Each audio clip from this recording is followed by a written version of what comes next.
The Dawson Student Union has organized an initiative to increase awareness for Remembrance Day among the youth. By following up their tweets with the hashtag #PoppyProud, the tweets can be seen by thousands across the country. We all like to express ourselves through, Twitter, Instagram, Facebook, and the campaign with the hashtag sort of breaks that barrier between, demonstrating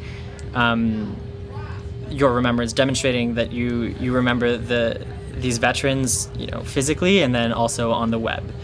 Joining forces with the Dawson Student Union is the Royal Montreal Regiment, with hopes that exposing young people to veterans will entice them to commemorate this special day. This is the first year during the Poppy Drive. It's a very busy period of time for me, but this is the first year that I've actually had people coming up to me and taking pictures. Our campaign has gone Canada-wide, I think. I mean, I've seen people from British Columbia, I've seen posts from Calgary, I've seen posts from Toronto, where everybody has been buying poppies and taking the selfie with the veteran and been posting promoting the hashtag #PoppyProud. A lot of the younger people are doing it, so at least they're showing interest, which is a good thing. For Slezak and Luxembourg, it's easy to see the source of their motivation. They're fueled by the experiences that some of their close family members went through, some of them marked by very close calls. He was supposed to go to Japan, and before he went to Japan, he had about a month off to go home and relax. Within that month, the Americans dropped Hiroshima, so the war was over. My grandmother was in a concentration camp for the last few months of the war. She'd been hiding, and then in the last couple months of the war, they were taken to Theresienstadt, which was a ghetto camp in Czechoslovakia.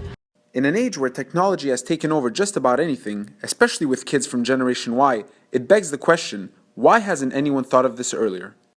The Poppy Proud initiative is just one facet of the improved involvement with the youth regarding Remembrance Day, and members of the Royal Montreal Regiment really see their awareness taking off. You guys are a lot more aware, what we call situational awareness of what's going on in the world than my generation is. The internet plays a major role, of course, but you're a lot more sensitive of what's going on, for example, in Darfur, what's going on, let's say, in Iraq, Syria, whatsoever, because of that interconnectivity now that we have with the global village with internet. Being the son of Romeo Dallaire, the decorated veteran and lieutenant general in the Canadian Forces changed nothing for Captain William. He learned of news from war at the same time as everyone else, through the media.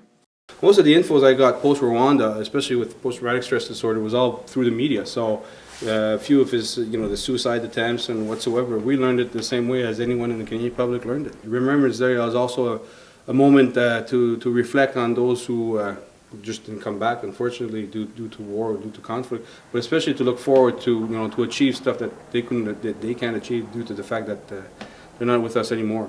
Although the level of awareness is increasing, there is still a lot of work to be done, most notably in children's education.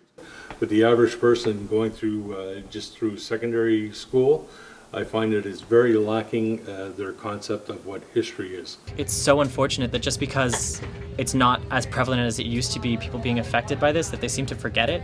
No matter what, you still have to sort of respect those who've gone to war and who have, lost their lives, or the families that have lost loved ones in war. To remember also means to be aware, and the poppy is a symbol of awareness, and it's just so important. However, there is hope for the youth in preserving Remembrance Day because it's evident that some students just get it. It's an important symbol of solidarity that really kind of goes beyond national borders, but it's sort of the sense that we as humans recognize this idea of sacrifice for one's sort of nation, and I think that a lot of people at least can relate to that idea. As Remembrance Day comes to a close, organizers of the Poppy Proud initiative and members of the Royal Montreal Regiment hope that their efforts can take awareness in 2015 and beyond to the next level. Justin Ferrara, Concordia News, Montreal.